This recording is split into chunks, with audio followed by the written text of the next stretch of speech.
Hello everyone, myself Raman Sharma as an IELTS trainer. और today मैं आपके लिए लेके आया हूं एक नया कंसेप्ट, नया वीडियो आइल्स रीडिंग का।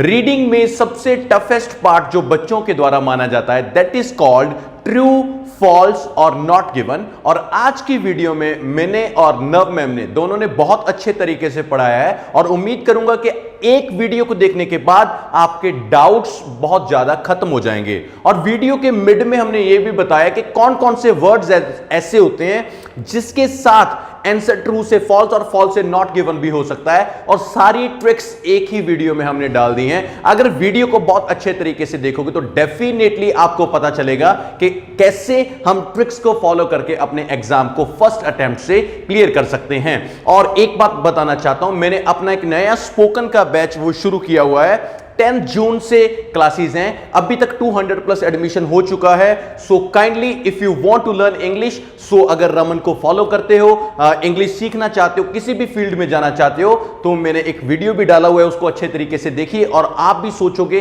कि आप भी फर्राटेदार इंग्लिश बोलनी शुरू करें। So without wasting a time, let's go to my class and complete true, false and not given. Thank you.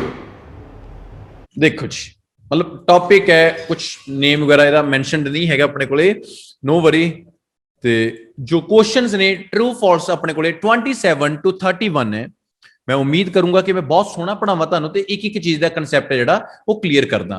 तो डेफिनेटली जे 100% गल सच है तो ट्रू है, गल गलत है तो फॉल्स है। बहुत बच्चियां दे विच ये मिस्टेक आउंदी है कि सर सानू लोकेशन भी लभ गई, वर्ड्स भी लभ गए, पर फिर भी आंसर नॉट गिवन आ गया। हुण गौर नाल सुन लियो, नॉट गिवन दो कारणों करके आ सकता हुंदा। दो कारणों करके वो किहड़े किहड़े ने? जां तां तुहानू मतलब कि लोकेशन जीरो, मतलब कुछ भी नहीं मिलिया तो नॉट गिवन है। कई बार की हुंदा है, एक या दो वर्ड मिल जाते हैं, आपां लोकेशन ते चल जाने आ, आपां नूं लगदा भी हाँ हाँ आंसर है, हाँ आंसर है, पर हाफ स्टेटमेंट मिलती है, अद्धी स्टेटमेंट मिल गई तो अद्धी कोई होर गल करती, दिस इज कॉल्ड कि आपां नूं पता लग जाना कि नहीं सर ये जिहड़ा साडा आंसर हैगा वो की होएगा, that would be not given. हुण असीं प्रॉपर समझावांगे। तुक्का मारना है तो मेरी क्लास लाने का कोई फायदा नहीं, वो जे पेपर चों ही लिखना है ट्रू ट्रू फॉल्स फॉल्स। अद्धे बच्चों नूं भी सर वधिया मैथड मिल गया, एक पंज ने ना पंजे ट्रू कर दो, दो तीन तो ठीक जाणगे। वाह, एवें नहीं।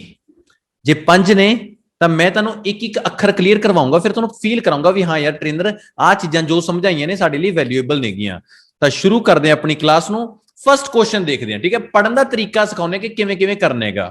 कहंदा रॉचमैन कोई बंदा है, आई डोंट नो कौन है, एंड हर कोलीग्स, कोलीग्स होंदे ने जिहड़े नाल काम करदे आ। Rochman and her colleagues were the first people to research the problem of marine debris. ਕਹਿੰਦੇ ਕਿ ਰੌਚਮੈਨ ਤੇ ਉਹਦੇ ਕੋਲੀਗਸ ਪਹਿਲੇ ਬੰਦੇ ਸੀਗੇ ਜਿਨ੍ਹਾਂ ਨੇ ਰਿਸਰਚ ਕੀਤੀ ਸੀਗੀ ਮੈਰਾਈਨ ਦੀਆਂ ਪ੍ਰੋਬਲਮਸ। ਮੈਰਾਈਨ ਕੌਣ ਹੁੰਦੇ ਨੇ? ਪਾਣੀ 'ਚ ਰਹਿਣ ਵਾਲੇ ਜਾਨਵਰ ਹੁੰਦੇ ਨੇ, ਉਹ ਮੈਰਾਈਨ ਲਾਈਫ ਹੁੰਦੀ ਹੈ ਨਾ ਜਿਹੜੀ, ਉਹ ਹਾਂ ਬਿਲਕੁਲ ਬਿਲकुल ਡਾਕਟਰ ਸਾਹਿਬ, ਮੈਰਾਈਨ ਉਹੀ ਆ ਜੋ ਪਾਣੀ 'ਚ ਰਹਿੰਦੇ ਆ। ਹੁਣ ਸਟੇਟਮੈਂਟ ਨੂੰ ਤੋੜਦੇ ਆ ਆਪਾਂ, ਸਾਰੀ ਨੂੰ ਪਤਾ ਤੋੜਨ ਦਾ ਤਰੀਕਾ ਕੀ ਹੁੰਦਾ? ਦੇਖੋ ਮੈਂ ਤੜਵਾਉਣਾ। ਰੌਚਮੈਨ ਐਂਡ ਹਰ ਕੋਲੀਗ, ਇੱਕ ਗੱਲ ਹੋ ਗਈ, ਇੱਕ ਰੌਚਮੈਨ ਹੋ ਗਿਆ ਤੇ ਇੱਕ ਉਹਦੇ ਕੋਲੀਗ ਹੋ ਗਏ। ਉਹ ਫਸਟ ਪੀਪਲ ਸੀ ਰਿਸਰਚ ਕਰਨ ਵਾਲੇ, ਮਤਲਬ ਕਿ ਉਹ ਪਹਿਲੇ ਬੰਦੇ ਸੀ ਜਿਹੜੇ ਰਿਸਰਚ ਕਰਨ ਵਾਲੇ ਪ੍ਰੋਬਲਮ ਆਫ ਮੈਰਾਈਨ ਡੈਬਰੀਜ਼, ਜਿਨ੍ਹਾਂ ਨੇ ਪ੍ਰੋਬਲਮ ਆਫ ਮੈਰਾਈਨ ਡੈਬਰੀਜ਼ ਤੇ ਰਿਸਰਚ ਕਰੀ ਸੀਗੀ। ਠੀਕ ਹੈ ਵੀ ਉਹਨਾਂ ਨੂੰ ਕੀ ਕੀ ਪ੍ਰੋਬਲਮਸ ਹੁੰਦੀਆਂ ਨੇ ਪਾਣੀ 'ਚ ਰਹਿਣ ਵਾਲੇ ਜਾਨਵਰ ਨੂੰ। ਇਹ ਪਹਿਲੇ ਬੰਦੇ ਕੌਣ ਸੀ? ਰੌਚਮੈਨ ਤੇ ਉਹਦੇ colleague.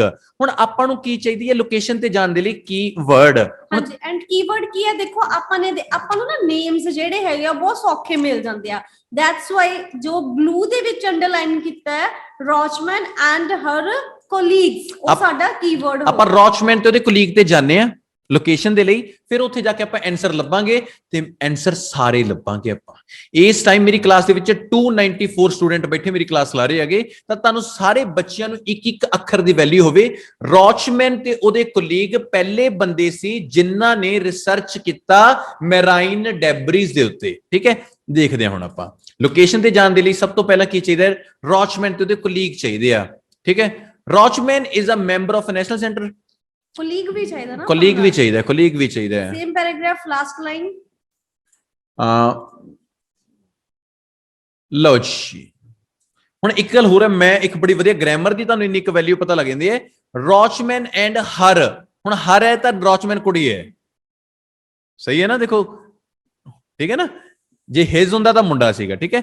ਰੌਚਮੈਨ and her colleagues set out, ਹਾਂਜੀ ਇਸ ਇਹਦੀ ਸਟਾਰਟਿੰਗ ਪੜਨਾ ਸ਼ੁਰੂ ਕਰੋ ਨਾ, ਜਿੱਥੇ ਮਤਲਬ ਤੁਹਾਨੂੰ ਕੀਵਰਡ ਮਿਲ ਗਿਆ, ਠੀਕ ਹੈ, ਉਸ ਦੀ ਸਟਾਰਟਿੰਗ ਕਿੱਥੋਂ ਹੋ ਰਹੀ ਆ, ਪਲੈਂਟੀ ਆਫ ਸਟੱਡੀਜ਼, ਇਥੋਂ, ਠੀਕ ਹੈ। ਜਿੱਥੇ ਲੋਕੇਸ਼ਨ ਮਿਲਦੀ ਹੈ, ਜਿੱਥੇ ਉਹਦਾ ਲਾਸਟ ਵਾਲਾ ਮਤਲਬ ਕਿ ਫੁੱਲ ਸਟਾਪ ਮਿਲਦਾ ਹੈ, ਉੱਥੋਂ ਪੜਨਾ ਸ਼ੁਰੂ ਕਰ ਲਓ। ਤਾਂ ਇਹਦਾ ਫੁੱਲ ਸਟਾਪ ਹੈ ਜਿਹੜਾ ਲਾਸਟ ਤੇ ਆਉਰੇ ਫੁੱਲ ਸਟਾਪ ਹੈ ਨਾ, ਤਾਂ ਉਰੋਂ ਪੜਨਾ ਸ਼ੁਰੂ ਕਰਾਂਗੇ ਆਪਾਂ। ਇੰਨਾ ਆਪਾਂ ਛੱਡਤਾ, ਮਤਲਬ ਕਿ this is called the time saving. ਕਹਿੰਦਾ plenty of studies have sounded alarm bells about the state of marine debris। ਕਹਿੰਦੇ ਕਿ ਬਹੁਤ ਸਾਰੀਆਂ, plenty of studies means ਬਹੁਤ ਸਾਰੀਆਂ ਸਟੱਡੀਜ਼ ਨੇ ਜਿਨ੍ਹਾਂ ਨੇ ਸਾਊਂਡਡ ਅਲਾਰਮ ਬੈਲਸ, ਜਿਨ੍ਹਾਂ ਨੇ ਇਸ ਗੱਲ ਤੇ ਘੰਟੀ ਵਜਾਈ ਆ ਕਿ ਜਿਹੜੀ ਮੈਰੀਨ ਲਾਈਫ ਆ ਉਹ ਕੀ ਆ, ਉਹਦੀ ਸਟੇਟ ਮਤਲਬ ਉਹਦੀ ਸਿਚੁਏਸ਼ਨ ਕਿੱਦਾਂ ਦੀ ਆ, ਇਹ ਗੱਲਾਂ ਇਸ ਤੇ ਜਿਹੜੀ ਅਲਾਰਮ ਦਿੱਤਾ ਉਹ ਬਹੁਤ ਸਾਰੀਆਂ ਸਟੱਡੀਜ਼ ਨੇ ਦਿੱਤਾ। In a recent paper published in the journal Ecology, Rochman and her colleagues set out to determine how many of those perceived risks are real। ਦੇਖੋ ਹੁਣ ਉਹਨਾਂ ਨੇ ਉਧਰ ਆਪਾਂ ਨੂੰ ਕਿਹਾ ਸੀ ਕਿ ਰੌਚਮੈਨ ਤੇ ਉਹਦੇ ਕਲੀਗਸ ਨੇ ਜਿਹੜੇ, ਉਹ ਪਹਿਲੇ ਬੰਦੇ ਨੇ ਜਿਨ੍ਹਾਂ ਨੇ ਮੈਰੀਨ ਲਾਈਫ ਦੇ ਉੱਪਰ ਦੱਸਿਆ ਸੀ ਵੀ ਉਹ ਪ੍ਰੋਬਲਮ ਚ ਆ। ਪਰ ਇੱਥੇ ਆਪਾਂ ਨੂੰ ਕੀ ਕਹਿ ਰਹੇ ਨੇ ਕਿ ਪਲੈਂਟੀ ਆਫ ਸਟੱਡੀਜ਼ ਨੇ ਜਿਨ੍ਹਾਂ ਨੇ ਇਸ ਗੱਲ ਨੂੰ ਪੁਆਇੰਟ ਆਊਟ ਕੀਤਾ ਕਿ ਮੈਰੀਨ ਲਾਈਫ ਕੀ ਆ ਖਤਰੇ ਚ। ਲਓ ਜੀ, ਕਮੈਂਟ ਸੈਕਸ਼ਨ ਦੇ ਵਿੱਚ ਤੁਸੀਂ ਆਪਣਾ ਚੈਟ ਬਾਕਸ ਖੁੱਲੇਗਾ, ਆਪੋ ਆਪਣੇ ਵਿਊਜ਼ ਡੇਗੋ, ਤੁਹਾਨੂੰ ਕੀ ਲੱਗਦਾ ਹੈਗਾ। ਅੱਛਾ ਹੈ, very good. Accurate answer that is called a false. ਹੁਣ ਆਪਾਂ ਨੂੰ ਫਾਲਸ ਕਿਵੇਂ ਪਤਾ ਲੱਗਿਆ ਕਿ ਉਧਰ ਤਾਂ ਮੈਨੂੰ ਕਹਿ ਰਹੇ ਨੇ ਕਿ ਇਕੱਲੇ ਰੌਚਮੈਨ ਤੇ ਉਹਦੇ ਕੋਲੀਗ ਪਹਿਲੇ ਬੰਦੇ ਨੇ, ਇੱਧਰ ਕਹਿੰਦੇ ਯਾਰ ਪਲੈਂਟੀ ਆਫ ਸਟੱਡੀਜ਼ ਹੋ ਗਈਆਂ, ਬਹੁਤ ਲੋਕਾਂ ਨੇ ਇਹਦੇ ਉੱਤੇ ਸਟੱਡੀ ਕਰ ਲਈਆਂ, ਤਾਂ ਉਹ ਪਹਿਲੇ ਬੰਦੇ ਤਾਂ ਹੈ ਹੀ ਨਹੀਂ। ਤਾਂ ਇਸ ਕਰਕੇ ਸਟੇਟਮੈਂਟ ਕੀ ਹੋ ਗਈ, ਉਲਟ ਹੋ ਗਈ, ਤਾਂ ਐਕੂਰੇਟ ਆਨਸਰ ਆ ਗਿਆ ਫਾਲਸ। ਤੇ ਮੈਂ ਸੱਚੀ ਦੱਸਾਂ, ਮੈਂ ਵੇਟ ਪਤਾ ਕਾਹਦੇ ਚ ਸੀਗਾ ਵੀ ਕੋਈ ਬੰਦਾ ਤੁਹਾਡੇ ਜੋ ਮੈਨੂੰ ਨੋ ਲਿਖ ਕੇ ਦਿਖਾਵੇ ਤੇ ਮੈਂ ਨਾਲ ਦੀ ਨਾਲ ਗੱਲ ਪੈ ਜਾ। ਸਮਝ ਗਏ ਨਾ, ਕਿਉਂਕਿ ਮੈਂ ਇਹ ਦੇਖਣਾ ਚਾਹੁੰਦਾ, ਮੈਂ ਤੁਹਾਨੂੰ ਬਹੁਤ ਪਿਆਰ ਕਰਦਾ ਤੇ ਮੈਂ ਇੱਕ ਵੀ ਬੱਚੇ ਦਾ ਆਨਸਰ ਹੈ ਜਿਹੜਾ ਉਹ ਰੋਂਗ ਨਹੀਂ ਦੇਖਣਾ ਚਾਹੁੰਦਾ, ਬਲਕਿ ਮੈਂ ਉਹਨੂੰ ਬਹੁਤ ਅੱਛੇ ਤਰੀਕੇ ਨਾਲ ਪੜਾਵਾਂ ਤੇ ਵੈਲਿਊ ਨੂੰ ਪਤਾ ਲੱਗੇ, ਠੀਕ ਹੈ। ਆਓ ਕੁਐਸਚਨ ਨੰਬਰ 2 ਦੇਖਦੇ ਹਾਂ ਕੀ ਬਣਦੇਗਾ। ਕੁਐਸਚਨ ਕਹਿ ਰਿਹਾ ਪੁੱਤ, the creatures most in danger from ocean trash are certain seabirds। ਕਹਿੰਦੇ ਕਿ ਜਿਹੜੀ ਸੀ ਬਰਡ ਨੇ, ਜੇ ਮੈਂ ਥੋੜਾ ਪਿੱਛੇ ਤੁਹਾਨੂੰ ਇਹਨੂੰ ਟ੍ਰਾਂਸਲੇਟ ਕਰ ਰਹੀ ਹਾਂ ਕਿ ਸੀ ਬਰਡ ਨੇ ਨਾ ਜਿਹੜੀਆਂ, ਉਹ ਸਭ ਤੋਂ, ਉਹ ਜਿਹੜੀ ਕ੍ਰੀਏਚਰ ਆ ਉਹ ਸਭ ਤੋਂ ਜ਼ਿਆਦਾ ਖਤਰੇ ਚ ਆ, ਕਿਹਦੇ ਨਾਲ, ਓਸ਼ੀਅਨ ਦੇ ਟ੍ਰੈਸ਼ ਨਾਲ। ਹਾਂ, ਓਸ਼ੀਅਨ ਟ੍ਰੈਸ਼ ਹੁੰਦਾ ਜਿਹੜਾ ਓਸ਼ੀਅਨ ਦਾ ਕੂੜਾ, ਮਤਲਬ ਜਿਹੜੀ ਕ੍ਰੀਏਚਰ ਹੁੰਦੀ ਹੈ ਪਰਮਾਤਮਾ ਵੱਲੋਂ, ਜੋ ਕ੍ਰੀਏਚਰ ਦੀ ਕ੍ਰੀਏਸ਼ਨ ਕੀਤੀ ਗਈ ਹੈ ਨਾ, ਉਹ ਕ੍ਰੀਏਚਰ ਹੈ, ਉਹ ਬਹੁਤ ਖਤਰੇ ਚ ਹੈ ਸਮੁੰਦਰ ਦੇ ਜੋ ਕੂੜਾ ਕਬਾੜ ਹੈ ਉਹਦੇ ਤੋਂ। ਕੌਣ? ਜਿਹੜੇ ਸੀ ਬਰਡਸ। ਹਾਂਜੀ, ਕੁਝ ਸਰਟਨ ਸੀ ਬਰਡਸ ਨੇ ਜਿਹੜੇ ਉਹਦੇ ਤੋਂ ਖਤਰੇ ਚ ਨੇ। ਸਰਟਨ ਹੁੰਦੇ ਨੇ ਕੁਝ ਸੀ ਬਰਡਸ ਨੇ ਜਿਹੜੇ ਸਮੁੰਦਰ ਦੇ ਜੋ ਟ੍ਰੈਸ਼ ਹੈ, ਜਿਹੜਾ ਕੂੜਾ ਕਰਕਟ ਹੈ, ਉਹ ਤੋਂ ਖਤਰੇ ਚ ਨੇ। ਤਾਂ ਕੀਵਰਡ ਕਿਹੜਾ ਹੋ ਗਿਆ? ਮੈਨੂੰ ਲੱਗਦਾ ਓਸ਼ਨ ਜਾਂ ਸੀ ਬਰਡ ਦੇਖ ਸਕਦੇ ਆਪਾਂ। ਸੀ ਬਰਡ, ਠੀਕ ਹੈ। ਹੁਣ ਜਿੱਥੇ ਆਪਾਂ ਨੂੰ ਸੀ ਬਰਡ ਦੀ ਟਾਕ ਹੋਊਗੀ ਆਪਾਂ ਉੱਥੇ ਪਹੁੰਚਾਂਗੇ, ਤੇ ਤੁਸੀਂ ਇਸ ਗੌਰ ਨਾਲ ਪੜ੍ਹਨਾ ਹੈਗਾ ਕਿ ਆਨਸਰ ਤੁਸੀਂ ਲਾਉਣਾ ਹੈਗਾ, ਫਿਰ ਮੇਰੀ ਕਲਾਸ ਦਾ ਫਾਇਦਾ ਹੋਊਗਾ, ਠੀਕ ਹੈ। ਤਾਂ ਇੱਕ ਗੱਲ ਹੋਰ ਸੁਣ ਲਓ, ਆਪਾਂ ਨੂੰ ਜਿਹੜਾ ਉੱਪਰਲਾ ਆਨਸਰ ਲੱਭ ਕੇ ਆਏ ਆਪਾਂ, ਉਹ ਆਉਰ ਤੱਕ ਲੱਭੇ, ਇਹ ਤੋਂ ਪੜ੍ਹਨ ਦੀ ਲੋੜ ਨਹੀਂ ਹੈਗੀ, ਹਮੇਸ਼ਾ ਇਹ ਤੋਂ ਨੀਚੇ ਸੀਕੁਐਂਸ ਦੇ ਵਿੱਚ ਆਨਸਰ ਆਊਗਾ। ਤੇ ਸੀ ਬਰਡ ਦੀ ਜੇ ਮੈਂ ਗੱਲ ਕਰਾਂ ਤੁਹਾਨੂੰ ਲੱਭਣ ਦੀ, ਯੈਸ, ਸੈਕੰਡ ਲਾਈਨ, ਯੈਸ, ਤੁਸੀਂ ਦੇਖੋ ਲੋਕੇਸ਼ਨ ਤੇ ਜਾਣਾ ਮਿਲਣਾ ਸੌਖਾ ਹੈ ਨਾ। ਕੋਈ ਵੀ ਇੱਕ ਹੈਵੀ ਜਾਂ ਵਰਡ ਪਿਕ ਕਰੋ ਤੇ ਲੋਕੇਸ਼ਨ ਤੇ ਜਾਓ, ਤੁਹਾਨੂੰ ਪਤਾ ਲੱਗਿਆ ਵੀ ਹਾਂ ਯਾਰ ਕੀ ਦਿੱਤਾ ਆਪਾਂ ਨੂੰ, ਠੀਕ ਹੈ। ਉਧਰ ਆਪਾਂ ਨੂੰ ਦਿੱਤਾ ਕੁਐਸਚਨ, ਇੱਕ ਵਾਰ ਧਿਆਨ ਨਾਲ ਸੁਣ ਲਓ ਵੀ ਜਿਹੜੇ ਕੁਝ ਕੁ ਸੀ ਬਰਡ ਨੇ ਜਿਹੜੇ ਸਮੁੰਦਰ ਦੇ ਕੂੜੇ ਕਬਾੜ ਤੋਂ ਖਤਰੇ ਚ ਨੇ, ਠੀਕ ਹੈ। ਸੀ ਬਰਡ ਮਿਲ ਗਿਆ ਉਰੇ, ਤਾਂ ਆਪਾਂ ਉਰੇ ਫੋਰ ਐਗਜ਼ਾਮਪਲ ਤੋਂ ਪੜ੍ਹ ਲਈਏ। ਦੇਖੋ ਫੁੱਲ ਸਟਾਪ ਉਰੇ ਸੀਗਾ, ਤਾਂ ਆਪਾਂ ਫੋਰ ਐਗਜ਼ਾਮਪਲ ਤੋਂ ਪੜ੍ਹਨਾ ਸ਼ੁਰੂ ਕਰ ਰਹੇ ਹਾਂ। For example, a study could show the certain sea birds eat plastic bags। ਕਹਿੰਦੇ ਕਿ ਸਟੱਡੀ ਸ਼ੋ ਕਰਦੀ ਹੈ ਕਿ ਕੁਝ ਜਿਹੜੇ ਸੀ ਬਰਡ ਨੇ ਉਹ ਪਲਾਸਟਿਕ ਬੈਗ ਖਾ ਲੈਂਦੇ ਆ, ਠੀਕ ਹੈ। and go on to warn that whole bird population are at risk of dying out। and ਉਹ go on ਹੋ ਰਿਹਾ ਕਿ ਬਹੁਤ ਸਾਰੀਆਂ ਬਰਡ ਦੀਆਂ, ਉਹਨਾਂ ਨੇ ਕਿਹਾ whole bird population, ਵੀ ਜਿੰਨੀਆਂ ਵੀ ਬਰਡ ਪਾਪੂਲੇਸ਼ਨ ਨੇ ਉਹ ਕੀ ਹੈ ਰਿਸਕ ਵਿੱਚ ਜਾ ਰਹੀਆਂ ਨੇ। ਹੁਣ ਤੁਸੀਂ ਇਹ ਚੈੱਕ ਕਰੋ ਕਿ ਕੀ ਤੁਹਾਡੀ ਇਹ ਕੁਐਸਚਨ ਦੀ ਡਿਮਾਂਡ ਨੂੰ ਫੁੱਲਫਿਲ ਕਰ ਰਹੀ ਹੈ ਇਹ ਗੱਲ ਜਾਂ ਨਹੀਂ ਕਰ ਰਹੀ। ਤੁਹਾਨੂੰ ਇਹਦੇ ਵਿੱਚ ਹੀ ਆਨਸਰ ਮਿਲੇਗਾ। ਕੁਐਸਚਨ ਸਾਨੂੰ ਕਹਿ ਰਿਹਾ ਸੀ ਕਿ ਮਤਲਬ ਜਿਹੜੀ ਸੀ ਬਰਡ, ਜਿਹੜੀ ਕ੍ਰੀਏਚਰ ਆ, ਸੀ ਬਰਡ ਆ ਜਿਹੜੇ, ਉਹ ਕੀ ਆ ਓਸ਼ੀਅਨ ਦੇ ਟ੍ਰੈਸ਼ ਕਰਕੇ ਖਤਰੇ 'ਚ ਨੇ। ਕੀ ਇਸ ਰਿਕੁਆਇਰਮੈਂਟ ਨੂੰ ਪੂਰਾ ਕਰ ਰਿਹਾ? ਉਧਰ ਆਪਾਂ ਨੂੰ ਉਹਨੇ ਕਿਹਾ ਵੀ ਜਿਹੜਾ ਓਸ਼ੀਅਨ ਦਾ ਟ੍ਰੈਸ਼ ਹੈ, ਜਿਹੜਾ ਕੂੜਾ ਕਬਾੜ ਹੈਗਾ, ਜੋ ਓਸ਼ੀਅਨ ਦਾ ਕੂੜਾ ਕਬਾੜ ਹੈ, ਉਹਦੇ ਕਰਕੇ ਜਿਹੜੇ ਸੀ ਬਰਡ ਨੇ, ਕੁਝ ਕੁ ਸੀ ਬਰਡ ਨੇ ਉਹ ਖਤਰੇ 'ਚ ਨੇ। ਉਰੇ ਇਹਨੇ ਕਿਹਾ ਵੀ ਇੱਕ ਸਟੱਡੀ ਕਰੀ ਗਈ, ਸੀ ਬਰਡ ਪਲਾਸਟਿਕ ਖਾਂਦੇ ਨੇ and go on to warn that, ਤੇ ਉਹ ਵਾਰਨ ਕੀ ਕਰਦੇ ਨੇ, ਹੋਲ ਬਰਡ ਪੋਪੂਲੇਸ਼ਨ ਜਿੰਨੀ ਵੀ ਹੈ ਉਹ ਰਿਸਕ ਆਫ ਡਾਈਂਗ ਆਊਟ ਹੈ ਕੁਝ ਵੀ। ਹੁਣ ਤੁਸੀਂ ਆਨਸਰ ਚੈਟ ਦੇ ਵਿੱਚ ਦੇਖ ਕੇ ਦੇਖਿਓ ਤੁਹਾਨੂੰ ਕੀ ਲੱਗਦਾ ਹੈਗਾ।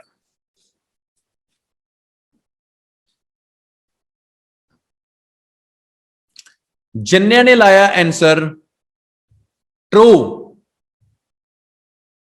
ਮੇਰੇ ਵੱਲੋਂ ਪਿਆਰ ਭਰੀ ਆਥੂ। ਹੁਣ ਗੌਰ ਕਰਨੀ ਹੈ, ਜਿਨ੍ਹਾਂ ਨੇ ਲੱਗਿਆ ਫਾਲਸ ਉਹਨਾਂ ਨੂੰ ਵੀ ਟਰੂ ਵਾਲਾ ਗਿਫਟ ਹੈਗਾ, ਤੇ ਐਕੂਰੇਟ ਆਨਸਰ ਨਾਟ ਗਿਵਨ ਹੈ। ਜਿਨ੍ਹਾਂ ਨੇ ਨਾਟ ਗਿਵਨ ਲਾਇਆ ਨਾ, ਤੇ ਬਹੁਤ ਸੋਚ ਕੇ ਲਾਇਆ ਹੈ, ਬਸ ਉਹ ਇਹ ਦਿਮਾਗ ਰੱਖਣ ਕਿ ਉਹ ਪੇਪਰ ਲੈਵਲ ਦੇ ਬੰਦੇ ਨੇ। ਬਸ ਤੁਸੀਂ ਜਦੋਂ ਪੜ੍ਹਿਆ ਨਾ ਉਧਰ ਪੈਸੇਜ ਵਿੱਚ, ਤੁਸੀਂ ਇਹ ਦੇਖਿਆ ਕਰੋ ਕਿ ਕੀ ਸਾਡੀ ਕੁਐਸਚਨ ਦੀ ਡਿਮਾਂਡ ਆ ਜਿਹੜੀ, ਉਹਦੇ ਨਾਲ ਇਹ ਕਿੰਨਾ ਕੁ ਮੇਲ ਖਾਂਦਾ। ਬਹੁਤ ਬੰਦਿਆਂ ਨੇ ਨਾ ਡਾਈਂਗ ਆਊਟ, ਰਿਸਕ, ਇਹ ਚੀਜ਼ਾਂ ਨੂੰ ਦੇਖ ਕੇ ਟਰੂ ਲਾ ਲਿਆ। ਆਓ ਤੁਹਾਨੂੰ ਸੈਟੀਸਫਾਈ ਕਰਦਾ ਵੀ ਕਿਉਂ ਨਹੀਂ ਲੱਗਦਾ ਸੀਗਾ। ਇਧਰ ਕੁਐਸਚਨ ਆਪਾਂ ਨੂੰ ਕੀ ਕਹਿ ਰਿਹਾ ਸੀ, ਜਿਹੜੀ ਇਹ ਕ੍ਰੀਏਚਰ ਡੇਂਜਰ ਕਿਤੋਂ ਹੈ, ਓਸ਼ੀਅਨ ਟ੍ਰੈਸ਼ ਤੋਂ ਡੇਂਜਰ ਹੈ ਨਾ, ਓਸ਼ੀਅਨ ਟ੍ਰੈਸ਼ ਤੋਂ ਹੀ ਖਤਰਾ ਹੈਗਾ ਸੀ ਬਰਡ ਨੂੰ। ਸੀ ਬਰਡ ਲੋਕੇਸ਼ਨ ਤੇ ਮਿਲ ਗਿਆ ਆਪਾਂ ਨੂੰ, ਆ ਮਿਲ ਗਿਆ ਤਾਂ ਲਾ ਲਿਆ। ਉਰੋਂ ਉਹਨਾਂ ਨੇ ਕੱਲ ਕਹਿਦੀ ਵੀ ਜਿਹੜਾ ਯਾਰ ਉਸ ਜਿਹੜੇ ਸੀ ਬਰਡ ਨੇ ਉਹ ਪਲਾਸਟਿਕ ਬੈਗ ਖਾਂਦੇ ਨੇ, ਆਪਣੇ ਨਾਲ ਕੋਈ ਮਤਲਬ ਨਹੀਂ। ਐਂਡ ਗੋ ਔਨ ਟੂ ਵਾਰਨ, ਵਾਰਨ ਕੀ ਕਰਦੇ ਨੇ ਕਿ ਜਿਹੜਾ ਸਾਰਾ ਹੋਲ ਬਰਡ ਪੋਪੂਲੇਸ਼ਨ ਹੈ, ਜਿੰਨੀ ਬਰਡ ਪੋਪੂਲੇਸ਼ਨ ਹੈ ਉਹ ਰਿਸਕ ਚ ਡਾਈਂਗ ਆਊਟ ਹੋ ਰਹੀ ਹੈ। ਬਸ ਗੱਲ ਖਤਮ। ਤੁਸੀਂ ਇਹ ਦੱਸੋ ਮੈਨੂੰ ਕਿੱਥੇ ਓਸ਼ੀਅਨ ਟ੍ਰੈਸ਼ ਦੀ ਗੱਲ ਕਿੱਥੇ ਕਰੀ ਹੈ?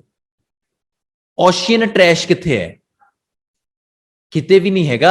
ਇਹਦਾ ਮਤਲਬ ਇਹ ਹੈ ਕਿ ਸਾਨੂੰ ਹਾਫ ਸਟੇਟਮੈਂਟ ਤਾਂ ਦੇਤੀ ਤੇ ਹਾਫ ਸਟੇਟਮੈਂਟ ਦੀ ਉਹਨਾਂ ਨੇ ਗੱਲ ਹੀ ਨਹੀਂ ਕਰੀ। ਦਿਸ is the way, the accurate answer is not given. ਔਰ ਉਹ ਆਪਾਂ ਨੂੰ ਕਹਿ ਰਹੇ ਸੀ ਜਿਹੜੇ ਕੁਝ ਸੀ ਬਰਡਸ ਖਤਰੇ 'ਚ, ਉਧਰ ਆਪਾਂ ਨੇ ਉਹਨਾਂ ਨੇ ਸੀ ਬਰਡਸ ਦੀ ਗੱਲ ਨਹੀਂ ਕੀਤੀ, ਉਹਨਾਂ ਨੇ ਕਿਹਾ ਹੋਲ ਬਰਡ ਪੋਪੂਲੇਸ਼ਨ ਨੂੰ ਖਤਰਾ ਹੈ। ਠੀਕ ਹੈ ਜੀ। ਹੁਣ ਬਸ ਪ੍ਰੋਬਲਮ ਇਹ ਹੈ ਯਾਰ, ਗੱਲ ਸੁਣੋ, ਆਪਾਂ ਇੱਕ ਇੱਕ ਅੱਖਰ ਨੂੰ ਨਹੀਂ ਦੇਖਦੇ ਹੈਗੇ, ਇਹ 'ਚ ਤਾਂ ਇੱਕ ਇੱਕ ਅੱਖਰ ਵੈਲਿਊ ਕਰਦਾ ਹੈਗਾ, ਇਹ ਤੋਂ ਬਿਨਾਂ ਕੁਝ ਨਹੀਂ ਹੈਗਾ। ਆਓ ਕੁਐਸਚਨ ਨੰਬਰ 3 ਦੇਖਦੇ ਹਾਂ ਆਪਾਂ। ਜੇ ਕਨਫਿਊਜ਼ ਤਾਂ ਹੀ ਤਾਂ ਕਰਦੇ ਆ, ਨਹੀਂ ਤਾਂ ਸਾਰਿਆਂ ਦਾ ਪੇਪਰ ਨਾ ਕਲੀਅਰ ਹੋ ਜੇ ਪਹਿਲੀ ਵਾਰ ਚ। The studies Rochman has reviewed have already proved that populations of some birds will soon become extinct. Extinct ਹੁੰਦਾ ਖਤਰੇ ਦੀ ਕਗਾਰ।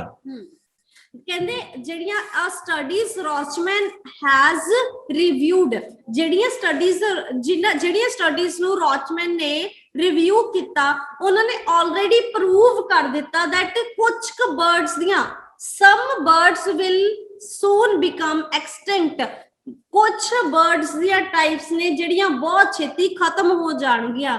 ਇਹ ਗੱਲ ਰੌਚਮੈਨ ਨੇ ਰਿਵਿਊ ਕੀਤੀ ਆ। ਆਪਾਂ ਦੇਖਦੇ ਰੌਚਮੈਨ ਦੀ ਸਟੱਡੀ ਦੀ ਗੱਲ ਕਿੱਥੇ ਹੋ ਰਹੀ ਆ, ਰੌਚਮੈਨ ਨੇ ਰਿਵਿਊ ਕਿੱਥੇ ਕੀਤਾ ਹੈ? ਹਾਂ, ਬਰਡਸ ਦੀ ਗੱਲ ਹੋ ਰਹੀ ਹੋਵੇ ਨਾਲ, ਹਨਾ, ਕਿ ਜਿਹੜੀ ਕੁਝ ਕੁ ਬਰਡਸ ਦੀ ਪੋਪੂਲੇਸ਼ਨ ਹੈ ਉਹ ਕੁਝ ਸਮੇਂ ਬਾਅਦ ਜਮੀ ਅਲੋਪ ਹੋ ਜਾਏਗੀ, ਖਤਰੇ 'ਚ ਹੈ, ਉਹ ਕਗਾਰ ਤੇ ਹੈ। ਐਂਡ ਤੁਸੀਂ ਦੇਖੋ ਕਿ ਸਟੱਡੀ ਦੀ ਗੱਲ ਨਾ, ਉਸ ਤੋਂ ਨੀਚੇ ਸਾਡੇ ਕੋਲ ਸਟੱਡੀ ਵਾਲੀ ਗੱਲ ਨਹੀਂ ਹੋ ਰਹੀ। ਸੇਮ ਪੈਰਾਗ੍ਰਾਫ ਇਸੇ ਲਾਈਨਸ ਦੇ ਵਿੱਚ ਸਾਨੂੰ ਆਪਣਾ ਆਨਸਰ ਮਿਲੇਗਾ। ਆਪਾਂ ਕੀ ਹੈ, ਆਪਾਂ ਬਰਡ ਪੋਪੂਲੇਸ਼ਨ ਦੀ, ਜੇ ਤੁਸੀਂ ਦੇਖੋਗੇ ਬਰਡ ਪੋਪੂਲੇਸ਼ਨ ਦੀ ਗੱਲ ਇਹ ਹੋ ਰਹੀ ਆ, ਰਿਸਕ ਦੀ ਗੱਲ ਵੀ ਨਾਲ ਇਹਦੇ ਹੋ ਰਹੀ ਆ, ਠੀਕ ਹੈ, ਐਂਡ ਰੌਚਮੈਨ ਦੀ ਵੀ ਹੋ ਰਹੀ ਹੈ। ਇਸ ਤੋਂ ਨੈਕਸਟ ਲਾਈਨ 'ਚ ਚੈੱਕ ਕਰੋ, ਰੌਚਮੈਨ ਦੇ ਰਿਵਿਊ ਕਰਨ ਦੀ ਗੱਲ ਵੀ ਇਹਦੇ 'ਚ ਹੋ ਰਹੀ ਹੈ, ਠੀਕ ਹੈ। ਸੋ ਆਪਾਂ ਇਹਨੂੰ ਇੱਕ ਵਾਰੀ ਪੜ੍ਹ ਕੇ ਦੇਖਦੇ ਹਾਂ। ਆਪਾਂ ਨੂੰ ਕਹਿ ਰਹੇਗਾ ਇੱਥੇ ਹੀ ਪੜ੍ਹਦੇ ਹਾਂ, ਹਾਂਜੀ, ਸਟਾਰਟਿੰਗ ਤੋਂ ਹੀ ਪੜ੍ਹ ਦੋ, ਸਟੱਡੀ ਪੂਰੀ ਸਟੱਡੀ ਉਹਨਾਂ ਨੇ ਕਿਹਾ ਸੀ ਨਾ, ਉਹਦੀ ਸਟੱਡੀ ਨੇ ਦੱਸਿਆ, ਉਹਦੀ ਸਟੱਡੀ ਇੱਥੇ ਬੈਠੀ ਆ। ਚਲੋ ਸਟੱਡੀ ਕੀ ਕਹਿੰਦੀ ਆ? For example a study could show the certain seabird each plastic bag, ਆਪਾਂ ਨੂੰ ਕੋਈ ਮਤਲਬ ਨਹੀਂ ਹੈਗਾ, and go on warn that whole bird population are at risk of dying out। ਉਹਨਾਂ ਨੇ ਕਿਹਾ ਸਾਰੀ ਜਿਹੜੀ ਬਰਡ ਪੋਪੂਲੇਸ਼ਨ ਆ ਨਾ, ਬਰਡ ਦੀ ਜਿੰਨੇ ਵੀ 100%, मतलब कि 100%, हाँ 100% ਉਹ ਡਾਈ ਆਊਟ ਹੋ ਚੁੱਕੀ। ਉਧਰ ਉਹਨਾਂ ਨੇ ਕਿਹਾ ਸੀ ਕੁਝ ਕੁ ਹੋਣਗੇ, some bird population is at risk. ਤੁਸੀਂ ਇੱਕ ਚੀਜ਼ ਦੇਖੋ, ਉਧਰ ਰੌਚਮੈਨ ਕਹਿ ਰਹੀ ਹੈ ਵੀ ਆਉਣ ਵਾਲੇ ਸਮੇਂ ਦੇ ਵਿੱਚ ਕੁਝ ਜਿਹੜੇ ਬਰਡਸ ਨੇਗੇ ਉਹ ਐਕਸਟਿੰਕਟ ਹੋ ਜਾਣਗੇ, ਖਤਰੇ ਦੀ ਕਗਾਰ ਤੇ ਨੇ, ਉਹ ਖਤਮ ਹੋ ਜਾਣਗੇ। ਇੱਧਰ ਉਹਨੇ ਕਿਹਾ ਵੀ ਹੋਲ ਬਰਡ ਪੋਪੂਲੇਸ਼ਨ, ਹੋਲ ਕੀ ਹੁੰਦਾ ਸਾਰੀ, ਮਤਲਬ 100 ਚੋਂ 100%, ਮਤਲਬ ਉਧਰ ਕਹਿੰਦੇ ਵੀ 50% ਨੇ ਜਿਹੜੇ ਉਹ ਖਤਮ ਹੋ ਜਾਣਗੇ, ਇਹ ਚ ਕਹਿੰਦੇ ਨਹੀਂ ਨਹੀਂ ਨਹੀਂ 100 ਚੋਂ 100% ਖਤਮ ਹੋ ਜਾਣਗੇ। ਹੁਣ ਐਕੂਰੇਟ ਆਨਸਰ ਦੱਸੋ ਕੀ ਹੈ, ਸਟੇਟਮੈਂਟ ਕੀ ਹੋਈ ਹੈ ਕੀ ਨਹੀਂ, ਦਿਓ answer. Very good, accurate answer that is called a false। False ਕਿਉਂ ਆਇਆ? ਕਿਉਂਕਿ ਉਧਰ ਕਹਿ ਰਹੇਗਾ ਵੀ ਕੁਝ ਕ ਹੋਣਗੇ, ਇੱਧਰ ਕਹਿੰਦਾ ਵੀ ਸਾਰੇ ਹੋਣਗੇ, ਤਾਂ ਉਲਟ ਕਰਤੀ ਗੱਲ, ਤਾਂ ਆਨਸਰ ਬਣ ਗਿਆ ਫਾਲਸ। ਜੇ ਤੁਸੀਂ ਇਹਦੀ ਇੱਕ ਲਾਈਨ ਅੱਗੇ ਵੀ ਪੜ੍ਹ ਲਓਗੇ ਤੁਹਾਨੂੰ ਫਿਰ ਵੀ ਕਾਫੀ ਕੁਝ ਕਲੀਅਰ ਹੋ ਜਾਏਗਾ। But the truth was that nobody had yet tested those perceived threats। ਉਹਨਾਂ ਨੇ ਕਿਹਾ ਸੀਗਾ ਕਿ ਰੌਚਮੈਨ ਨੇ ਰਿਵਿਊ ਦਿੱਤਾ ਸੀਗਾ, ਪਰ ਰੌਚਮੈਨ ਨੇ ਕਿਹਾ ਵੀ ਹਾਲੇ ਤੇ ਇਹਦੀ ਕੋਈ ਪੂਰੀ ਸੱਚਾਈ ਹੈ ਨਹੀਂ। There was not a lot of information, ਨਾ ਹੀ ਕੋਈ ਜ਼ਿਆਦਾ। ਹੁਣ ਇੱਕ ਉਹ ਤਾਂ ਕਹਿ ਰਹੀ ਸੀ ਰੌਚਮੈਨ ਨੇ ਰਿਵਿਊ ਦਿੱਤੇ ਨੇ, ਉਹ ਕਹਿੰਦੀ ਪਈ ਆ ਰੌਚਮੈਨ ਕਹਿੰਦੀ ਹਾਲੇ ਇੰਨੇ ਕਿਸੇ ਨੇ ਪਤਾ ਹੀ ਨਹੀਂ ਕੀਤਾ ਇਹਦੇ ਬਾਰੇ ਵੀ ਜਾਏਗੀ ਕਿ ਨਹੀਂ ਜਾਏਗੀ। ਤੇ ਬਸ ਹੁਣ ਆਪਾਂ 30 ਕੁਐਸਚਨ ਕਰਾਂਗੇ ਤੇ ਬੇਨਤੀ ਹੈ ਅੱਧੇ ਬੱਚੇ ਦਾ ਮਾਈਂਡ ਪਤਾ ਕੀ ਹੋ ਰਿਹਾ ਹੋਗਾ, ਪਹਿਲਾ ਫਾਲਸ, ਦੂਜਾ ਨਾਟ ਗਿਵਨ, ਤੀਜਾ ਫਾਲਸ। ਇੰਨੇ ਫਾਲਸ ਨਾਟ ਗਿਵਨ ਨਹੀਂ ਆਉਂਦੇ ਹੁੰਦੇ। ਹੁਣ ਮੇਰੀ ਨਿਗਾਹ ਟਰੂ ਤੇ ਟਿਕੀ ਪਈ ਹੈ ਕਿਉਂਕਿ ਮੈਂ ਸੋਚਦਾ ਵੀ ਨੂਨ ਮਿਰਚ ਮਸਾਲਾ ਥੋੜਾ ਥੋੜਾ ਤਾਂ ਮੈਂ ਪਾਉਂਗਾ, ਤਾਂ ਇਹ ਸੋਚ ਕੇ ਨਾ ਲਾਈਓ ਵੀ ਹੁਣ ਡਿਜ਼ਾਈਨ ਜਿਹਾ ਬਣ ਜਾਊਗਾ ਤੇ ਮੈਂ ਨਾਲ ਦੀ ਨਾਲ ਟਰੂ ਲਾ ਲੈਣਾ। ਤਾਂ ਮੇਰੇ ਭੈਣ ਭਰਾਓ ਆਹ ਚੀਜ਼ ਨਹੀਂ ਕਰਨੀ ਆਪਾਂ ਨੇ। ਆਓ ਆਪਾਂ ਕਰਦੇ ਆ, ਰੌਚਮੈਨ ਐਨਾਲਾਈਜ਼ਡ papers on the different kinds of danger caused by ocean trash। ਕਹਿੰਦੇ ਕਿ ਰੌਚਮੈਨ ਨੇ ਐਨਾਲਾਈਜ਼ ਕੀਤੇ ਬਹੁਤ ਸਾਰੀ ਤਰ੍ਹਾਂ ਦੇ ਡਿਫਰੈਂਟ ਕਾਈਂਡ ਆਫ ਪੇਪਰਸ ਕਾਦੇ ਤੇ ਓਸ਼ਨ ਦੇ ਟ੍ਰੈਸ਼ ਤੋਂ ਪੈਦਾ ਹੋਣ ਵਾਲੇ ਡੇਂਜਰ ਤੇ। ਠੀਕ ਹੈ, ਸੋ ਆਪਾਂ ਦੇਖੋ ਓਸ਼ਨ ਟ੍ਰੈਸ਼ ਡੇਂਜਰ ਬਹੁਤ ਕੁਝ ਪੜ ਲਿਆ। ਨਵਾਂ ਕੀ ਹੈ ਸਾਡੇ ਲਈ? Papers, paper. ਸੋ ਆਪਾਂ ਦੇਖਾਂਗੇ ਪੇਪਰ ਦੀ ਗੱਲ ਕਿੱਥੇ ਹੋ ਰਹੀ ਆ। ਇਹਨੇ ਇਹ ਕਿਹਾ ਰੌਚਮੈਨ ਨੇ ਐਨਾਲਾਈਜ਼ ਕਰਿਆ paper of different kinds of danger, ਤਰ੍ਹਾਂ ਤਰ੍ਹਾਂ ਦੇ ਮਤਲਬ ਖਤਰੇ ਦੇ ਜਿਹੜੇ ਬਣੇ ਹੋਏ ਸੀ, ਪੇਪਰ ਬਣੇ ਹੋਏ ਸੀਗੇ, ਕਾਜ਼ਡ ਬਾਈ ਕਿਹਦੇ ਦੁਆਰਾ ਹੋਣਗੇ? ਓਸ਼ਨ ਟ੍ਰੈਸ਼ ਤੋਂ ਜਿਹੜਾ ਮਤਲਬ ਖਤਰਾ ਹੋਊਗਾ ਜਾਂ ਜਿਹੜਾ ਡੇਂਜਰ ਹੋਊਗਾ, ਉਹਦੇ ਕਈ ਤਰ੍ਹਾਂ ਦੇ ਪੇਪਰ ਨੇ ਉਹ ਰੌਚਮੈਨ ਨੇ ਐਨਾਲਾਈਜ਼ ਕਰੇ।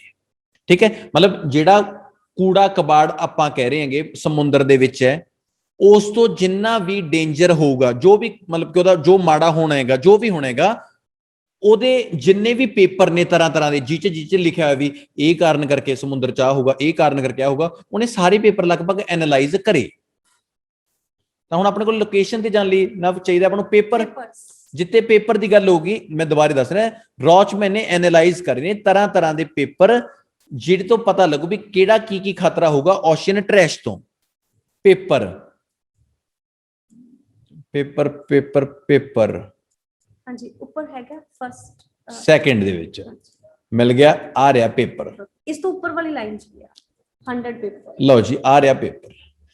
ਰੌਚਮੈਨ ਐਂਡ ਹਰ ਕੋਲੀਗਸ ਐਗਜ਼ਾਮਿਨਡ, ਉਧਰ ਕੀ ਸੀਗਾ? ਐਨਾਲਾਈਜ਼ ਤੇ ਐਗਜ਼ਾਮਿਨਡ ਇੱਕੋ ਹੀ ਗੱਲ ਹੈ। ਠੀਕ ਹੈ, more than 100 papers on the impacts of marine debris that were published through 2013। ਉਹਨਾਂ ਨੇ ਕਿਹਾ ਸੀ ਕਿ ਰੌਚਮੈਨ ਨੇ ਐਨਾਲਾਈਜ਼ ਕੀਤੇ ਨੇ ਕਿ ਬਹੁਤ ਸਾਰੇ ਪੇਪਰ, ਇੱਥੇ ਉਹ ਕਹਿ ਰਹੇ ਕਿ ਮੋਰ ਦੈਨ 100 ਪੇਪਰਸ ਉਹਨੇ ਦੱਸੇ ਨੇ ਕਾਦੇ ਤੇ।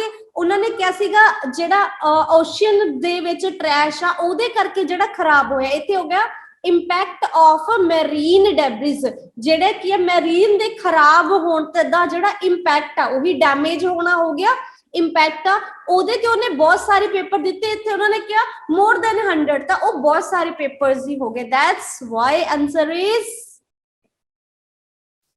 ਨਾ ਥੋੜਾ ਕਲੀਅਰ ਕਰ, ਮੈਨੂੰ ਥੋੜਾ ਵਧੀਆ ਨਹੀਂ, ਦੁਬਾਰਾ ਰਿਪੀਟ ਕਰੋ ਤੁਸੀਂ। ਦੁਬਾਰਾ ਰਿਪੀਟ ਕਰੋ, ਮੈਨੂੰ ਸੈਟੀਸਫੈਕਸ਼ਨ ਹੋਈ। ਪਲੀਜ਼ ਇੱਕ ਵਾਰ ਸਾਰੇ ਗੌਰ ਕਰੋ। ਕੁਐਸਚਨ ਕਹਿ ਰਿਹਾ ਹੈ ਰੌਚਮੈਨ ਨੇ ਐਨਾਲਾਈਜ਼ ਕਰਿਆ, ਠੀਕ ਹੈ, papers on the different kind of danger, ਮਤਲਬ ਕਿ ਪੇਪਰ ਤਰ੍ਹਾਂ ਤਰ੍ਹਾਂ ਦੇ ਜੋ ਵੀ ਡੇਂਜਰ ਹੋਣੇ ਆ ਕਾਜ਼ਡ ਬਾਈ ਓਸ਼ਨ ਟ੍ਰੈਸ਼ ਤੋਂ। ਠੀਕ ਹੈ, ਰੌਚਮੈਨ ਨੇ ਐਨਾਲਾਈਜ਼ ਇਹ ਕਰਨੇ ਵੀ ਜਿੰਨੇ ਖਤਰੇ ਓਸ਼ਨ ਟ੍ਰੈਸ਼ ਤੋਂ ਹੋਣਗੇ ਉਹਦੇ ਨਾਲ ਜੁੜੇ ਹੋਏ ਸਾਰੇ ਪੇਪਰ ਉਹਨੇ ਐਨਾਲਾਈਜ਼ ਕਰੇ।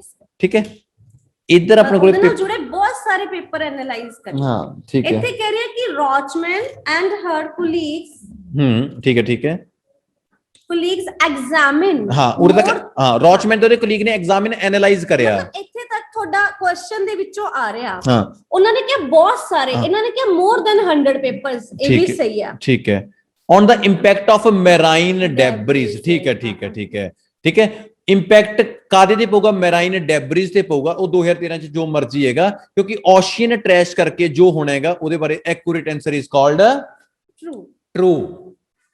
ਤੇ ਇੱਕ ਗੱਲ ਹੋਰ ਹੈ, ਸਾਰਿਆਂ ਨੂੰ ਆਹ ਫੀਲ ਵੀ ਹੁੰਦਾ ਹੋਣਾ ਨਾ ਵੀ ਜੇ ਦੋ ਇੱਕ ਵਾਰ ਫਾਲਸ ਤੇ ਇੱਕ ਵਾਰ ਨਾਟ ਗਿਵਨ ਆ ਗਿਆ ਸਰ ਬਸ ਅਗਲਾ ਤਾਂ ਪੜ੍ਹਨ ਦੀ ਲੋੜ ਹੀ ਨਹੀਂ। ਬਾਈ ਗॉड ਬਹੁਤ ਲੋਕ ਡਿਜ਼ਾਈਨ ਬਣਾ ਦਿੰਦੇ ਆ। ਚਲੋ ਇੱਕ ਰਹਿ ਗਿਆ ਆਪਣਾ, ਉਹ ਦੇਖ ਲੈਣੇ ਹੈਗੇ ਕੀ ਹੈਗਾ। Most of the research analyzed by Rochman and her colleagues was badly designed. ਕਹਿੰਦੇ ਜਿਹੜੀਆਂ ਮੋਸਟ ਆਫ ਦੀਆਂ ਰਿਸਰਚ ਜਿਹੜੀਆਂ ਰੌਚਮੈਨ ਤੇ ਉਹਦੇ ਕਲੀਗਸ ਦੁਆਰਾ ਡਿਜ਼ਾਈਨ ਕੀਤੀਆਂ ਗਈਆਂ, ਉਹ ਮਤਲਬ ਸੀ ਉਹ ਬੈਡਲੀ ਡਿਜ਼ਾਈਨ ਸੀਗੀਆਂ। ਜਿਹੜੀਆਂ ਉਹਨਾਂ ਦੁਆਰਾ ਐਨਾਲਾਈਜ਼ ਕੀਤੀਆਂ ਗਈਆਂ that was badly designed, ਮਤਲਬ ਜ਼ਿਆਦਾਤਰ ਜਿਹੜੀਆਂ ਰਿਸਰਚ ਸੀ ਉਹਨਾਂ ਦੇ ਡਿਜ਼ਾਈਨ ਵਧੀਆ ਨਹੀਂ ਹੈਗੇ ਸੀ। ਜਿੰਨੀਆਂ ਰਿਸਰਚ ਕਰੀਆਂ ਬਹੁਤ ਜ਼ਿਆਦਾ ਲਗਭਗ ਉਹਨਾਂ ਦੇ ਡਿਜ਼ਾਈਨ ਬੈਡਲੀ ਸੀਗੇ, ਵਧੀਆ ਨਹੀਂ ਸੀਗੇ ਨਾ। ਆ ਦੇਖੋ ਡਿਜ਼ਾਈਨ ਮਿਲ ਗਿਆ ਤੁਹਾਨੂੰ। ਆ ਰਿਹਾ ਡਿਜ਼ਾਈਨ, ਠੀਕ ਹੈ ਪੁੱਤ। ਕਹਿੰਦਾ in the remaining cases, ਥੋੜਾ ਪਿੱਛੋਂ ਪੜਨਾ, ਠੀਕ ਹੈ, in 83% of cases, मतलब कि most of the cases हो गए, ठीक है, most of the cases the perceived dangers of ocean trash were proven true. ਉਹ ਕਹਿੰਦੇ ਕਿ ਉਹਨਾਂ ਨੇ ਕਿਹਾ in 83% ਕੇਸਿਸ, ਮਤਲਬ ਮੋਸਟ ਆਫ ਦੇ ਕੇਸਿਸ ਤਾਂ ਉਹ ਕਹਿੰਦੇ ਟਰੂ ਸੀਗੇ, ਮਤਲਬ ਮੋਸਟ ਆਫ ਦੇ ਤਾਂ ਸਹੀ ਸੀਗੇ। ਇਨ ਦੀ ਰਿਮੇਨਿੰਗ ਕੇਸਿਸ, ਜਿਹੜੇ ਕੇਸਿਸ ਪਿੱਛੇ ਬਚ ਗਏ, the working group found the studies had weaknesses in design. ਹਾਂਜੀ ਉਹਨਾਂ ਨੇ ਕਿਹਾ ਸੀ ਜਿਹੜੇ ਮੋਸਟ ਆਫ ਦੀ ਜਿਹੜੇ ਉਹਨਾਂ ਦੇ ਐਨਾਲਿਸਿਸ ਸੀ ਉਹ ਬੈਡ ਸੀਗੇ, bad ਸੀ। ਪਰ ਇਹ ਕਹਿੰਦੇ ਵੀ ਜਿਹੜੇ 83% ਸੀ ਉਹ ਸਹੀ ਸੀਗੇ ਤੇ ਜਿਹੜੇ ਬਾਕੀ ਜਿਹੜੇ 17% ਰਹਿ ਗਏ ਉਹ ਵੀਕਨ ਸੀਗੇ, ਉਹ ਮਾੜੇ ਸੀ। ਹੁਣ ਗੌਰ ਨਾਲ ਸੁਣੋ, ਉਧਰ ਕਹਿੰਦੇ ਵੀ ਜਿਹੜੇ ਬਹੁਤ ਜ਼ਿਆਦੇ ਸੀਗੇ ਉਹ ਬੁਰੇ ਸੀਗੇ, ਇੱਧਰ ਕਹਿੰਦੇ ਜਿਹੜੇ ਬਹੁਤ ਜ਼ਿਆਦੇ ਸੀਗੇ ਉਹ ਤਾਂ ਪ੍ਰੂਵਨ ਟਰੂ ਹੋ ਗਏ, ਉਹ ਤਾਂ ਟਰੂ ਸੀਗੇ, ਤੇ ਜਿਹੜੇ ਮਾੜੇ ਮੋਟੇ ਰਹਿ ਗਏ ਸੀ ਉਹ ਥੋੜੇ ਵੀਕਨ ਸੀ, ਉਹ ਖਰਾਬ ਸੀਗੇ। ਸਟੇਟਮੈਂਟ ਫੇਰ ਕੰਟਰਾਡਿਕਟ ਕਰ ਗਈ ਤੇ ਐਕੂਰੇਟ ਆਨਸਰ ਕੀ ਬਣ ਗਿਆ? ਫਾਲਸ। ਮੈਂ ਇੱਕ ਗੱਲ ਫਿਰ ਕਲੀਅਰ ਕਰਦਾ ਤੁਹਾਨੂੰ, ਟਰੂ ਫਾਲਸ ਹੈ ਜਿਹੜਾ, ਉਹਨਾਂ ਨੂੰ ਨਾ ਬਹੁਤ ਛੋਟੇ ਛੋਟੇ ਵਰਡਸ ਨੇ, ਛੋਟੇ ਛੋਟੇ ਵਰਡ। ਮੈਂ ਤੁਹਾਨੂੰ ਤੁੱਕਾ ਨਹੀਂ ਮਰਵਾਉਂਦਾ, ਮੈਂ ਤੁਹਾਨੂੰ ਰੱਟਾ ਨਹੀਂ ਮਰਵਾਉਂਦਾ। I am not that kind of the teacher ਕਿ ਮੈਂ ਤੁਹਾਨੂੰ ਕਹਾਂ ਵੀ ਜੇ ਇਹ ਵਰਡ ਨੇਗੇ ਤਾਂ ਹੀ ਕੁਝ ਹੋਊਗਾ, ਐਵੇਂ ਕੁਝ ਨਹੀਂ ਹੈਗਾ। ਸਭ ਤੋਂ ਵਧੀਆ ਚੀਜ਼ ਇਹਦੀ ਟ੍ਰਿਕ ਹੈ। ਜਿਹੜੇ ਬੰਦੇ ਨੂੰ ਟ੍ਰਿਕ ਸਮਝ ਆ ਗਈ ਨਾ, ਉਹਦਾ ਪੇਪਰ ਬਸ ਇਹ ਗੱਲ ਯਾਦ ਰੱਖਿਓ, ਉਹ ਕਦੇ ਵੀ ਨਹੀਂ ਮਾਰ ਖਾਂਦਾ ਹੈਗਾ। ਅਸਲ ਦੇ ਵਿੱਚ ਆਪਣੇ ਕੋਲ ਅੱਜ ਇਹੀ ਸੀਗੇ, ਸਾਰਿਆਂ ਨੂੰ ਪਤਾ ਹੈ। ਉਹ ਫਸਟ ਪੀਪਲ ਦੀ ਕੋਈ ਟਾਕ ਨਹੀਂ ਸੀ, ਉਹ ਕਹਿੰਦੇ ਪਹਿਲਾਂ ਬਹੁਤ ਸੀ ਤਾਂ ਆਪਣਾ ਆਨਸਰ ਕੀ ਆਇਆ? ਫਾਲਸ। ਇਹਦੇ ਚ ਓਸ਼ੀਅਨ ਟ੍ਰੈਸ਼ ਬਿਲਕੁਲ ਮਿਸਿੰਗ ਵਰਡ ਸੀਗਾ, ਇਸ ਕਰਕੇ ਆਨਸਰ ਆ ਗਿਆ not given। ਇਹਦੇ ਚ ਉਹਨੇ ਕਿਹਾ ਵੀ ਸਮ ਬਰਡਸ ਦੀ ਜਿਹੜੀ ਪੋਪੂਲੇਸ਼ਨ ਹੈਗੀ ਉਹ ਖਤਰੇ ਚ ਹੈ, ਉਹ ਕਹਿੰਦੇ ਵੀ ਜਿਹੜਾ ਹੋਲ ਬਰਡ ਹੈ ਜਿਹੜਾ ਉਹ ਖਤਰੇ ਚ ਹੈ, ਇਸ ਕਰਕੇ ਇਹ ਫਾਲਸ ਆ ਗਿਆ। ਰੌਚਮੈਨ ਨੇ ਐਨਾਲਾਈਜ਼ ਕਰਿਆ ਤਰ੍ਹਾਂ ਤਰ੍ਹਾਂ ਦੇ ਡੇਂਜਰ, ਜਿਹੜੇ ਵੀ ਉਹਨੇ 100 ਤੋਂ ਵੱਧ ਪੇਜ ਪੜ੍ਹੇ ਸੀ, ਐਕੂਰੇਟ ਆਨਸਰ ਟਰੂ ਬਣ ਗਿਆ। ਤੇ ਲਾਸਟ ਜਿਹੜੇ ਮੋਸਟ ਡਿਜ਼ਾਈਨ ਨੇ ਜਿਹੜੇ ਬਣਾਏ ਗਏ ਸੀਗੇ ਉਹ ਬੈਡਲੀ ਸੀ, ਨਹੀਂ, ਉਹ ਕਹਿੰਦੇ ਜਿਹੜੇ 83% ਇਹਨੂੰ ਮੋਸਟ ਵਰਡ ਮੰਨਿਆ ਜਾਂਦਾ ਨਾ ਉਹ ਟਰੂ ਸੀਗੇ, ਤੇ ਬਾਕੀ ਜਿਹੜੇ ਮਾੜੇ ਮੋਟੇ ਸੀ ਉਹ ਵੀਕਨ ਸੀਗੇ। ਹਾਂ ਨਾ, ਤੁਸੀਂ ਕੀ ਕਹਿ ਰਹੇ ਸੀਗੇ? ਹਾਂਜੀ ਕੁਝ ਵਰਡਸ ਹੁੰਦੇ ਆ ਜਿਹੜੇ ਲਾਈਕ ਟਰੂ ਨੂੰ ਫਾਲਸ, ਫਾਲਸ ਨੂੰ ਟਰੂ ਬਣਾਉਂਦੇ ਆ, ਜਿਵੇਂ ਕਿ ਸਮ ਹੋ ਗਿਆ। ਹਾਂ, ਤੁਸੀਂ ਨਾ ਪਲੀਜ਼ ਨੋਟ ਜ਼ਰੂਰ ਕਰ ਲਓ ਇਹਨਾਂ ਵਰਡਸ ਨੂੰ। ਮਤਲਬ ਅਸੀਂ ਇਹ ਨਹੀਂ ਕਹਿੰਦੇ ਕਿ ਸਮ ਆਊਗਾ ਤਾਂ ਟਰੂ ਆ ਜਾਊਗਾ, ਇਹ ਨਹੀਂ ਕਹਿ ਰਹੇ। ਅਸੀਂ ਕਹਿ ਰਹੇ ਆ ਇਹਨਾਂ ਦੇ ਉੱਤੇ ਨਾ ਥੋੜਾ ਜਿਹਾ ਵੱਧ ਪ੍ਰੈਸ਼ਰ ਦੇਣ ਦੀ ਜ਼ਰੂਰਤ ਆ। ਮਤਲਬ ਕਿ ਜੇ ਤੁਸੀਂ ਕੁਐਸਚਨ ਪੜਿਆ, ਇਹਨਾਂ ਦੇ ਉੱਪਰ ਧਿਆਨ ਜ਼ਰੂਰ ਦਿਓ ਵੀ ਇਹ ਕੀ ਕਹਿਣਾ ਚਾਹੁੰਦੇ। ਤੁਸੀਂ ਇਹ ਦੇਖੋ ਨਾ, ਜੇ ਉਧਰ ਸਮ ਸੀਗਾ ਤੇ ਇਧਰ ਹੋਲ ਬਰਡ ਪੋਪੂਲੇਸ਼ਨ ਆ ਗਈ, ਉਧਰ ਕਹਿੰਦੇ ਵੀ ਥੋੜੇ ਜੇ, ਇਧਰ ਕਹਿੰਦੇ ਸਾਰੇ। ਸਮ ਤੇ ਹੋਲ ਨੇ ਆਨਸਰ ਚੇਂਜ ਕਰਤਾ ਸੀਗਾ। ਅਸੀਂ ਤੁਹਾਨੂੰ ਥੋੜਾ ਵਰਡਸ ਨੋਟ ਕਰਵਾਉਂਦੇ ਆ, ਜਿਵੇਂ ਕਿ ਸਮ ਲਿਖ ਲਓ। ਸਮ, ਸੈਕਿੰਡ ਵਰਡ ਹੈਗਾ ਮੋਸਟ। ਹਾਂ, ਕਈ ਵਾਰ ਇਧਰ ਮੋਸਟ ਲਿਖਿਆ ਹੁੰਦਾ ਹੈ, ਇਧਰ ਫਿਊ ਲਿਖਿਆ ਹੁੰਦਾ ਹੈ। ਥਰਡ ਹੈਗਾ all। ਹਾਂ, ਇਹ ਬਹੁਤ ਵਧੀਆ ਨਾ, ਵੈਰੀ ਗੁੱਡ, ਬਹੁਤ ਅੱਛਾ। all always, ਮਤਲਬ ਨਾਲ ਕਲੀਅਰ ਕਰੀ ਚੱਲੀ ਨਾ ਆਪਾਂ। ਹਾਂਜੀ, ਕੱਲਾ ਲਿਖਾਉਣਾ ਨਹੀਂ, ਸਮਝਾਉਣੇ ਸਾਨੇ। ਹਾਂਜੀ, ਹੁਣ all ਹੈ, all ਚ ਕੀ ਆ ਗਿਆ? 100%। 100%। ਇੱਕ ਛੋਟੀ ਜੀ ਗੱਲ ਕਰਕੇ ਤੁਹਾਨੂੰ ਇੱਕ ਚੀਜ਼ ਸਮਝਾਵਾਂ, ਬੜੀ ਵਧੀਆ ਚੀਜ਼ ਸਮਝਾਵਾਂ। ਇੱਕ ਦੇਖੋ, ਧਿਆਨ ਨਾਲ ਸੁਣੋ ਨਾ, ਬੜੀ ਵਧੀਆ ਗੱਲ ਸਮਝਾਉਣਾ, ਤੁਹਾਨੂੰ ਕੰਮ ਆਊਗੀ ਤੁਹਾਡੇ ਲਈ। ਉਹ ਹੈ, ਦੇਖੋ ਪੁੱਤ, ਜਿਵੇਂ ਮੈਮ ਨੇ ਤੁਹਾਨੂੰ ਕਿਹਾ, ਜਿਵੇਂ after finishing their graduation, all the people face problem to get a job। मान लो क्वेश्चन अपना ए सीगा, मतलब आ सवाल पूछा गया फिनिशिंग जदों ग्रेजुएशन करते ने all the people face problem to get a job. ठीक है, जदों आप लोकेशन ते गए, लोकेशन ते पता की सीगा, after going out from the college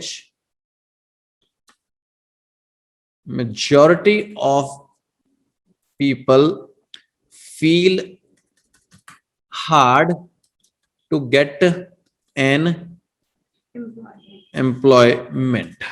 ਤੁਸੀਂ ਹਾਂ ਸੇਮ ਹੈ। ਤੁਸੀਂ ਦੇਖੋ ਸਭ ਕੁਝ ਆਪਾਂ ਨੂੰ ਪਤਾ ਲੱਗਿਆ, ਆਪਾਂ ਨੂੰ ਲੱਗਿਆ ਵੀ after finishing their graduation, after going out from college, ਤਾਂ ਗ੍ਰੈਜੂਏਸ਼ਨ ਤਾਂ ਕਾਲਜ ਚੋਂ ਹੀ ਹੋਗੀ ਨਾ, ਕਾਲਜ 'ਚ ਜਾਣ ਤੋਂ ਬਾਅਦ ਸਾਰੇ ਲੋਕਾਂ ਨੂੰ ਪ੍ਰੋਬਲਮ ਆਉਂਦੀ ਸੀ ਵੀ ਜੌਬ ਨੂੰ ਲੱਭਣ 'ਚ।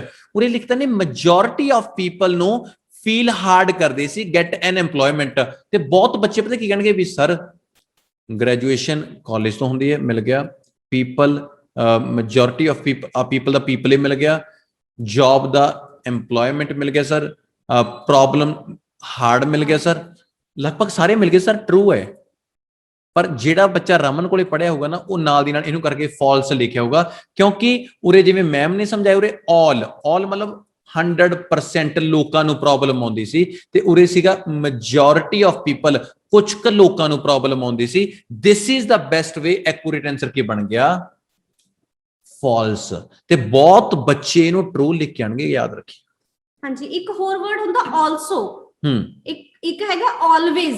ਇਹ 5 ਵਰਡਸ ਬਹੁਤ ਜ਼ਿਆਦਾ ਇੰਪੋਰਟੈਂਟ ਹੈ। ਹਾਂ, ਮੈਂ ਇੱਥੇ ਨੋਟ ਕਰ ਦਿੰਦੇ। ਬੋਲੀਏ ਮੈਮ।